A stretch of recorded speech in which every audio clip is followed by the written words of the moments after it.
ایک دفعہ کا واقعہ ہے کہ اونٹوں کے حصول کے لیے لوگ دارالخلیفہ کے باہر جمع ہو گئے۔ امیر المومنین سیدنا ابو بکر صدیق رضی اللہ تعالی عنہ اس وقت کسی حکومتی امور میں مصروف تھے، لہٰذا ایک خادم کو کہا کہ جب تک باہر سے کسی کو بلایا نہ جائے کوئی اندر نہ آئے، مگر ایک اعرابی سے صبر نہ ہوا اور مہار کی رسی لے کر سیدنا ابو بکر صدیق رضی اللہ تعالی عنہ کے سامنے حاضر ہوا اور اونٹ کا تقاضا کرنے لگا۔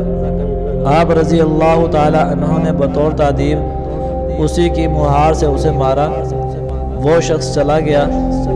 اس شخص کے جانے کے بعد جب حضرت ابو بکر صدیق رضی اللہ تعالی عنہ کام سے فارغ ہوئے تو شدید احساس دامن گیر ہوا کہ مبادا کہیں میں نے اسے ناحق تو نہیں مارا۔ چنانچہ اسے فوراً بلوا بھیجا اور کہا، جس مہار سے میں نے تمہیں مارا تھا اسی مہار سے اسی طرح مجھے مار کر اپنا بدلہ لے لو۔ اللہ اکبر، اللہ اکبر۔ ایسے نظارے کائنات نے پہلے کہاں دیکھے تھے؟ رعایت و ملکیت اور غلام تصور کیے جاتے تھے۔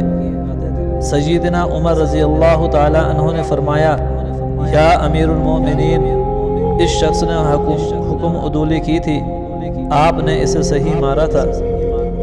حضور اکرم صلی اللہ علیہ وسلم کے یار غار نے فرمایا، اے عمر، آپ کی بات تو ٹھیک ہے، مگر قیامت کے دن مجھ سے اس بارے میں باز پرس ہوئی تو پھر کیا ہوگا؟